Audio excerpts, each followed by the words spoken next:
This just in, following the events of Super Smash Con, Steve has been banned. At least he has in the region of Eastern Kentucky, but it does get better than that. Now, in British Columbia, many players there were on the movement of the Steve strike, where basically they wanted every single player to play Steve until the game became unwatchable. The Eastern Kentucky ban was interesting. Razor missed a little. Whether or not this is legit, he made a graphic for it. Steve banned from the QCS through 2022.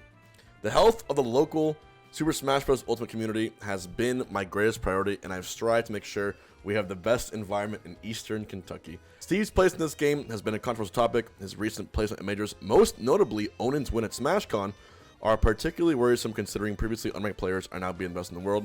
To preserve our player base and community, I will be banning Steve at all my tournaments throughout the end of the year. Steve's ban will be reevaluated going into 2023. Now, whenever I read this, because I know like Uruguay did it for a second too, we saw things here and there. A lot of times these bans are a little tongue-in-cheek. You know, they do it sort of to stir the pot a bit. But this one, I can't tell if it's real or not. But it seems that it's a legit stream, or it's a legit, you know, place where they have tournaments.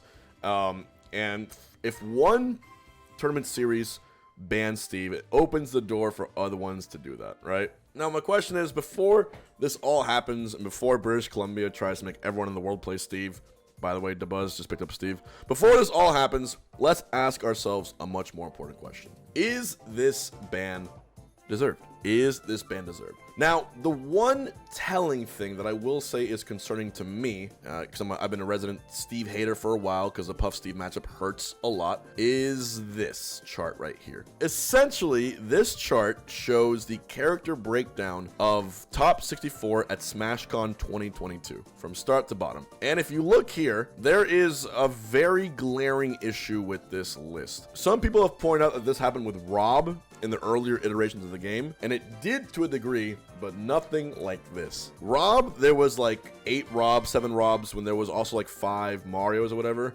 Steve on this chart, without Acola present, by the way, and Acola surely gets top 64 here, so that would have been 10. Without Acola even attending, Steve's placement in top 64 featured 9 unique players, and the next highest was Rob at 4, along with Aegis, and that's with MK Leo also playing Aegis throughout most of the tournament, and Tweak actually. So 2 top players playing the character. This is wild, man. This is wild. You can look also in the top 128 distribution and the top 32, I believe. Top 32, I believe there was 3 Steves, and top 28, there was 9 or 10 Steves.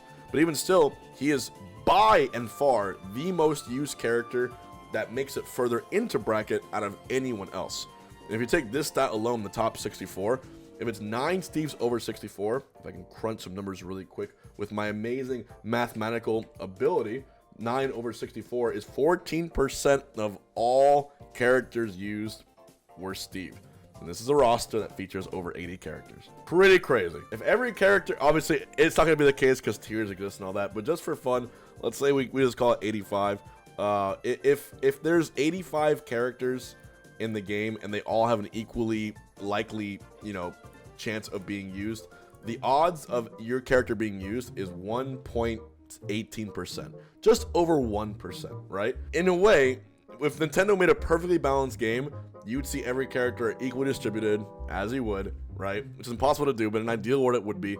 And you see each character around 1.2% of the time. Steve here is not 1%, he's 14%. So it's 14 times as likely as Nintendo's balance would have been intended, and they left the game as it was. Yeah. Now, I'm recording this, I just got home from Super Smash Con. That was a tournament and a half to watch. And I kind of just want to give my take on it right now. He's awful. He's the worst thing that has ever happened to the game.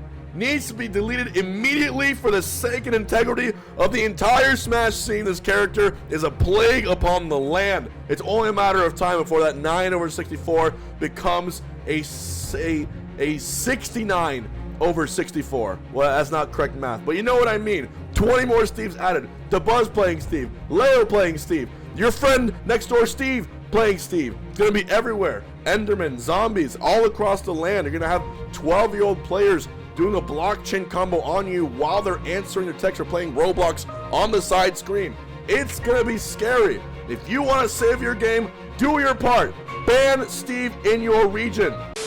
Or come to your senses for a second. Now that those of you who kept watching and didn't click off my video right there, you're rewarded with some common reasoning here. The common reasoning is this. It is far too early, in my opinion, to dictate a ban on this character. Far too early. We have two very, very notable examples of characters that probably should have been banned or were banned from certain regions, that being Brawl Meta Knight and Smash 4 Bayonetta. On the same coin, we don't have to even have to look at the top 64 for the Smash 4 results, because at SmashCon, we also had the latest iteration, or the biggest iteration, of a Smash 4 tournament. And that tournament featured Bayonetta, and this result thread, to me, is far more jarring. We did not have this for top 8 Ultimate with Steve. There were not 5 instances of Steve mains in top 8 for Ultimate. But in Smash 4, there were. That's because Bayonetta is, and always will be, by and far, the best character in Smash 4. So supremely overpowered that there almost isn't much of a point in playing other characters. And you had some heavy hitters here, you know? You had Mistake, who was one of the best players in the world, rightfully winning, but you had Elegant, too.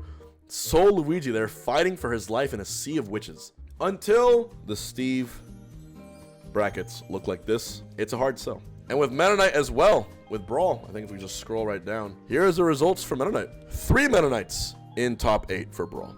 Of course, game much older, but even still, it's you see the 2 best characters, Ices, you see Diddy Kong, Olimar, Pikachu, all the best characters represented here in this list. Chia rocking the Rob in 7th place. And even here, you gotta remember that Meta Knight, in certain rule sets, in the Unity era of Brawl, Meta Knight was banned. Steve is still not close to Bayo, or let alone Meta Knight, in the frequency of his appearance in top 8. I will present to you, however, one more thought experiment here. And that's what would have happened if Acola showed up. Acola is considered the 2nd best player in the world currently. Instead of going to SmashCon, he went to a tournament in Japan, won from a big losers run. He lost early on to a Zero Suit, then went all through losers and beat the Game & Watch player, the other one whose name I'm forgetting. Editors, please put his name right here. Who's also a prodigious, incredible player and considered potentially the best or 2nd best Game & Watch player in the world. I think Mia might be his tag. In a riveting 10-game set to win his tournament there. So he's still winning everything in Japan pretty much. He could have come to SmashCon, and when everyone was saying that MK Leo is going to roll over these Steve players, and don't worry, Leo's going to save us, we saw Onin beat Leo harder than I've ever seen him lose ever. Now, did he seem off his play? He did. Did he seem tired? He did. As someone who's watched almost all his, bracket sets and big national tournaments, he did. But my goodness, it's one thing to lose, it's another thing to get 3-0'd and 3-stocked in game 3. That's not just a loss, that's a statement. And I think even Leo on his game would have significant trouble with that, at least going Byleth.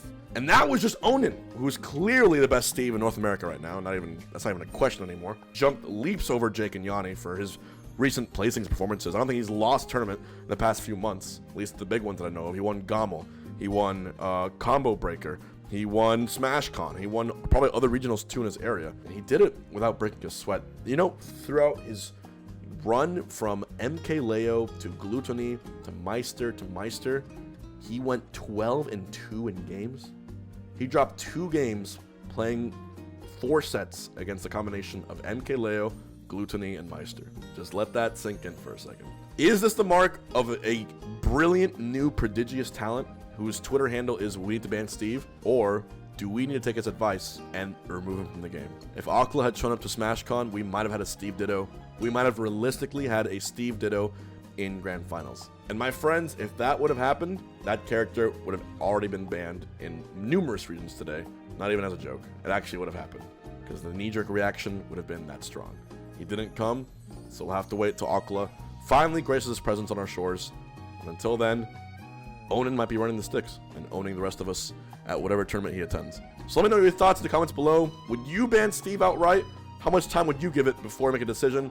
Or are we all just being a bunch of whoops and sissies, wussies that need to figure out how to get good?